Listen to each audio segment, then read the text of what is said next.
All right, so we're picking back up from yesterday. We're reading through Men Are From Mars, Women Are From Venus. And yesterday I got to about chapter 5, and today I'm about halfway through chapter 7. Yesterday we talked about this idea that men and women have this like huge communication disconnect where, guys are trying to go into problem solver mode when we're hearing about the woman's problems of the day.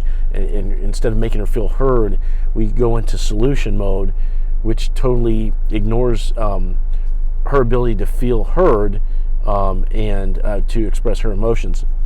And then on the flip side, we talked about how women typically want to nurture their men and offer advice and sometimes criticism to help him grow. But if that's done at this premature stage before he's ready to accept it or hear it, that kind of takes away the guy's chance at using his own faculties to demonstrate strength and competency, which is really big, especially in a relationship.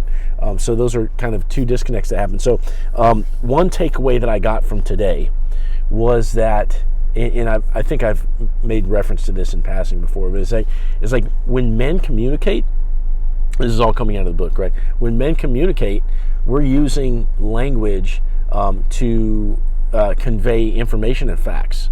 Okay, so we're using our language and our words to have this sort of factual, logical method of communication.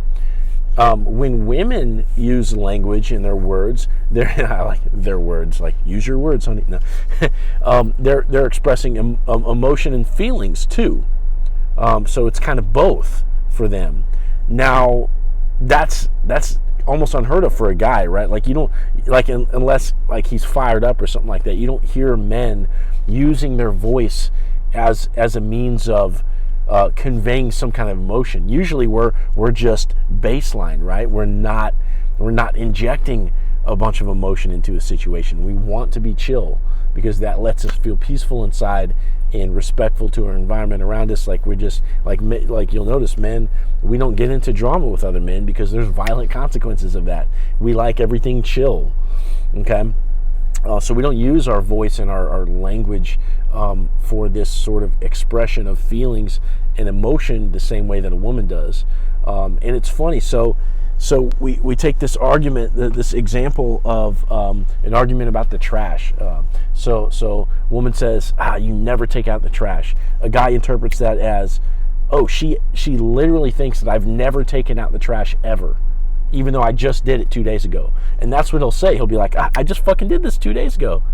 But rather what she means is that, that night when there was a lot of shit going on, you passed the trash can a couple times, you never made the effort to take it out, and that would have been a great benefit to her based on whatever she was going through the night, right?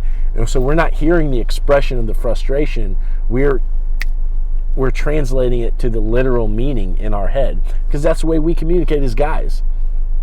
Okay, so it's important to understand this difference, because in the heat of the moment, so in the argument about the trash can or whatever, you're not going to have the bandwidth to, all of a sudden, just, you know what I mean? Like in the heat of the moment, you're not going to be thinking this clearly unless you think back to, this video that Benny put out, or the book that you read, right? If you go read John Gray's book, and be like, I heard that. I need to take space in this moment to realize that the woman is expressing her feelings and she needs to feel heard. Or if you're the female, to understand that the guy is sort of taking what you say very literally, okay? And we don't want to dance around each other, but at the same time, we need to understand each other. And that's the whole purpose of this book. So understanding what we're using our words and our language for, what is the purpose? What are we trying to convey? And I had this thought, and I think it's really interesting. So men using language as this device for conveying information. We pride ourselves on being logical, like, getting into political debate and religious debate and going to work and, speaking all factually at work, like I'm a compliance rep. So being able to bust out these little references to the regulations and stuff like that. Like as men, we get all into these details and stuff. It's interesting though. Now that gives us strength, right? To be able to have this very logical mind, it gives us strength in certain ways, because we don't really like a very logical guy isn't going to get bamboozled that well, and it helps us be a source of strength, especially in that relationship. Now, and that's not to say that women can't be logical, right? But this is a strength of men. Well, think about this. I thought about this today. This is really fucking interesting. When you think about language, okay, in words, really what that is this device. It's this man-made device to convey information, to concepts. Concepts are this artificial, it's like this subjective, so if this is reality, this is language. It's like this subjective layer of reality that we put on top of reality.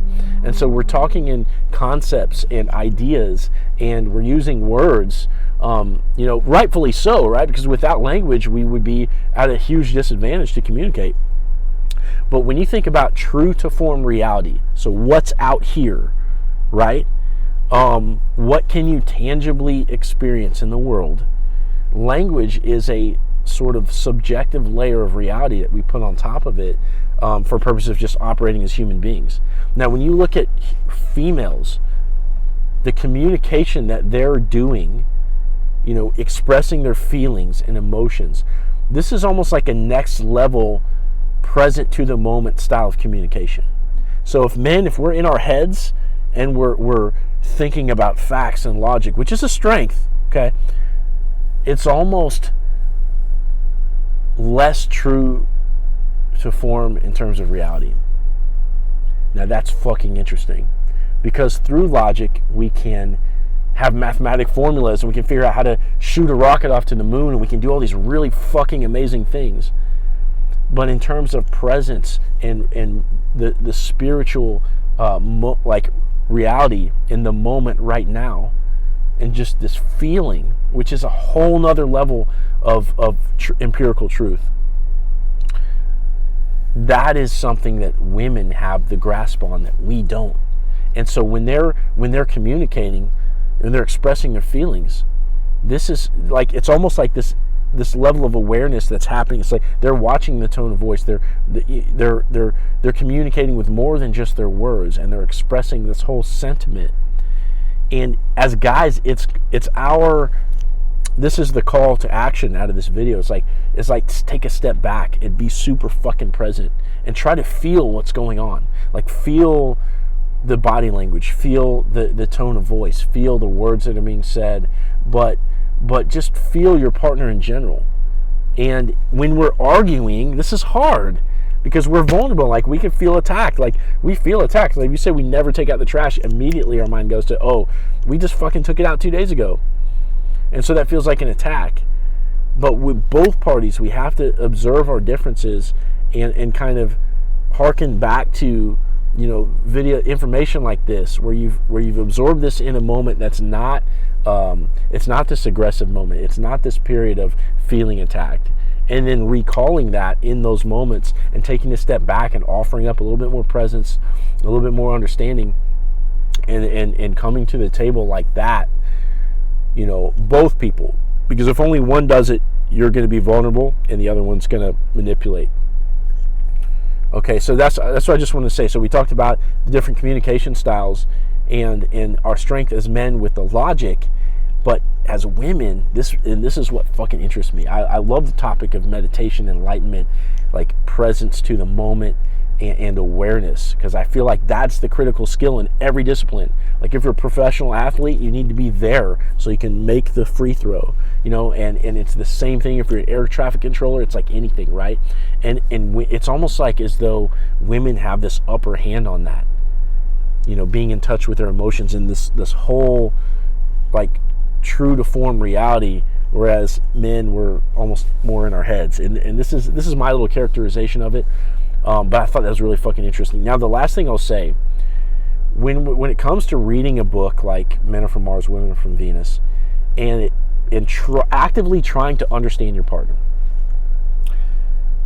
this is an effort in vulnerability, right? So if you take a step back, you're not like aggressive. You're not trying to win in the discussion, all this kind of stuff.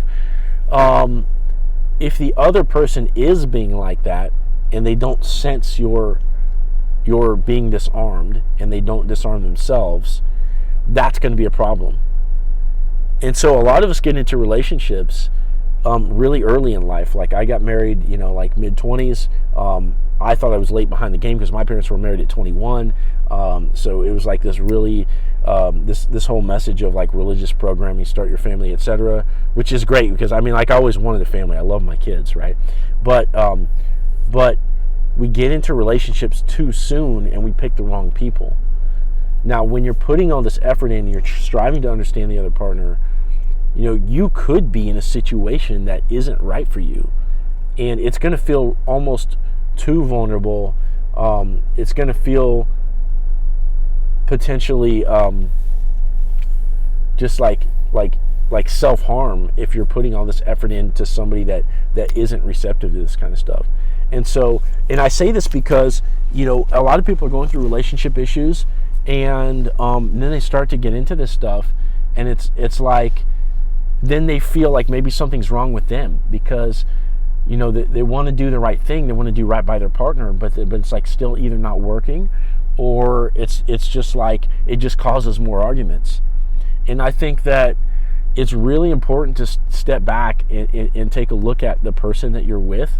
And I'm not encouraging, breaking up families or anything like that. But like if you're to this place where you're giving a lot and that other person doesn't, you really have to call into question that kind of a thing because I could have done a lot better in my marriage, right?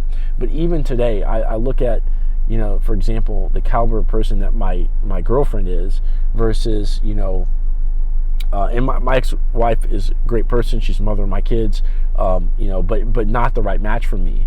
So all the effort in the world would have never made that correct fit. And I know that if I've done it, other people have done this too. We've got with the wrong partners.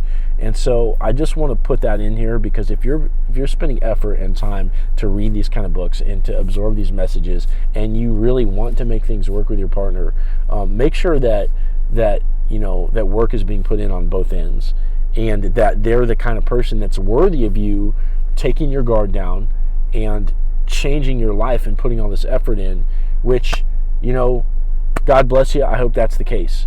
But we also need to have this on our radar that sometimes, we get into things too soon, too early with the wrong people, and that has to be identified. Because at some point in your life, you ought to be free, you ought to be happy, you ought to be with somebody that fucking lights your world up.